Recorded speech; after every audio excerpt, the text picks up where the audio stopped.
Assalamu alaikum and welcome to all viewers. Today we will discuss about burn protocol and burn management in hospital setup और अगर घर पे है तो how you can manage at home. So let's talk about hospital management first. अगर हम hospital management की बात करते हैं तो इसमें हमारे पास तीन चीज़ों को समझना ज़रूरी है। सबसे पहले है हमारे पास बर्न परसेंटेज का। अक्सर आपने देखा होगा कि डॉक्टर्स जब वो डिसाइड करते हैं तो ये बताते हैं कि इस मरीज़ को 40% बर्न है, 50% बर्न है। तो ये परसेंटेज को किस तरह से कैलकुलेट करते हैं। दूसरा हमारे पास स्टेजेस कि स्टेजेस में क्या-क्या क्राइटेरिया रखते हैं और उसके क्या क्लासिकल साइन होगा जिसमें हम स्टेजेस का पता करते हैं। आखिर में हम डिस्कस करेंगे फ्लूइड रिप्लेसमेंट के बारे में कि अगर किसी मरीज़ को बर्न हुआ है तो फ्लूइड रिप्लेस हम किस तरह से करेंगे। So let's talk about percentage first. जब हम परसेंटेज की बात करते हैं तो इसमें रूल ऑफ 9 यूज़ होता है। अब 9 का क्या मतलब है? ये जो भी बॉडी ऑर्गन इन्वॉल्व है, बॉडी पार्ट इन्वॉल्व है, उन सबको 9-9 नंबर दिया गया है। इसमें हेड को 9% दिया गया है। 9% में 5 प्लस 4 है। अगर फेस इन्वॉल्व है तो फेस के लिए 5 है और अगर जो है ऑक्सीपिटल एरिया इन्वॉल्व है तो ऑक्सीपिटल एरिया के लिए जो है 4 है। अगर दोनों इन्वॉल्व है तो 9 हो गए। इसी तरह आर्म्स है। अगर दोनों आर्म इन्वॉल्व है तो 18%, सिंगल इन्वॉल्व है तो 9% आप उसको देंगे। इसी तरह टॉर्सो या ट्रंक जिसको कहते हैं। ट्रंक में अगर चेस्ट इन्वॉल्व है तो 18%, अगर बैक भी इन्वॉल्व है तो 18%, अगर चेस्ट और बैक दोनों इन्वॉल्व है तो ये 36% हो जाएगा। चेस्ट को इसलिए ज़्यादा नंबर दिया गया क्योंकि इसमें हमारे वाइटल ऑर्गन है, उनके डैमेज होने के चांसेस ज़्यादा है, इसलिए इसको ज़्यादा परसेंट दिया गया है। इसके बाद लेग्स हैं। अगर सिंगल लेग इन्वॉल्व है तो 18%, अगर दोनों लेग इन्वॉल्व हैं तो 18 प्लस 18 36% हो जाएगा। आखिर में जो हमारा पेरिनियल एरिया है, पेरिनियल एरिया को 1% दिया गया। 9 प्लस 18 प्लस 36 प्लस 1, इन सबको प्लस करेंगे तो ये टोटल 100% हो जाएगा। इसके हिसाब से कैलकुलेट करके बताया जाता है कि इस मरीज को 60% 70% बर्न है। तो ये इसकी कैलकुलेशन है, ये याद रखें क्योंकि फ्लूइड रिप्लेसमेंट पे ये काम आएगा।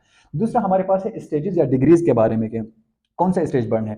फर्स्ट स्टेज या फर्स्ट डिग्री बर्न कौन सा है? जिसमें एपिडर्मिस इन्वॉल्व हो जाता है। हमारा एपिडर्मिस इन्वॉल्व हुआ, जब एपिडर्मिस इन्वॉल्व होता है इसमें रेडनेस और बहुत ज्यादा पेनफुल होगा। याद रखें कि जब बर्न हो और उसमें पेन अगर होता है तो ये अच्छी बात है, अगर पेन नहीं होता ये खराब बात है। मतलब वो उसको जो है ना वो उसके नर्व डैमेज हुए हुए हैं।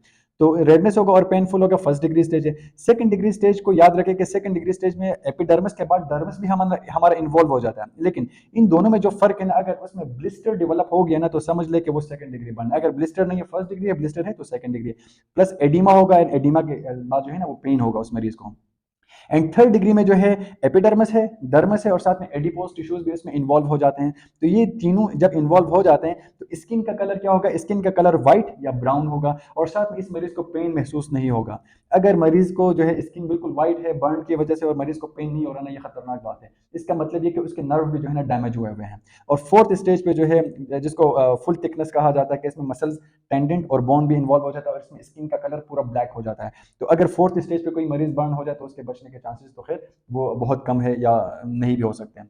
अच्छा, अब इसके फ्लूइड रिप्लेसमेंट के बारे में आते हैं कि तो अगर कोई बर्न का पेशेंट हॉस्पिटल में आ गया इमरजेंसी में या वार्ड में तो आप उसको किस तरह से फ्लूइड रिप्लेस करेंगे। इसके लिए जो फॉर्मूला यूज होता है ना वो पार्कलैंड फॉर्मूला यूज होता है।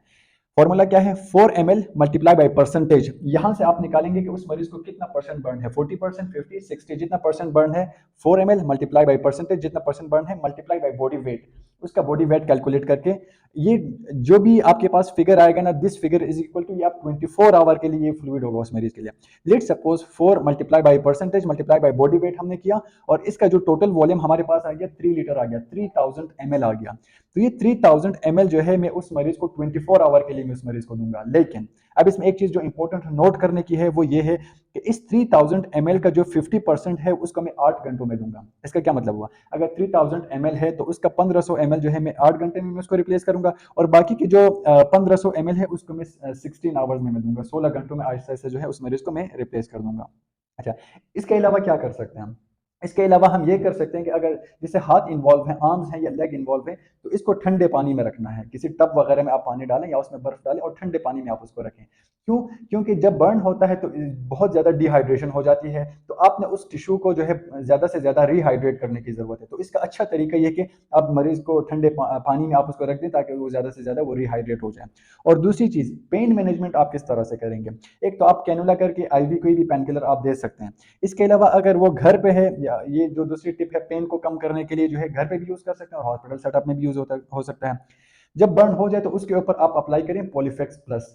अब पॉलीफेक्स प्लस में क्या है? उसमें पॉलीफेक्स है जो कि मॉइस्चराइजर है और दूसरा चीज जो इसमें प्लस का ऑप्शन है ना, तो प्लस में जो है लाइडोकेन है। लाइडोकेन एक लोकल सडेशन है, तो वो लोकली उसको सडेट करता है तो पेन का सेंसेशन कम होता है।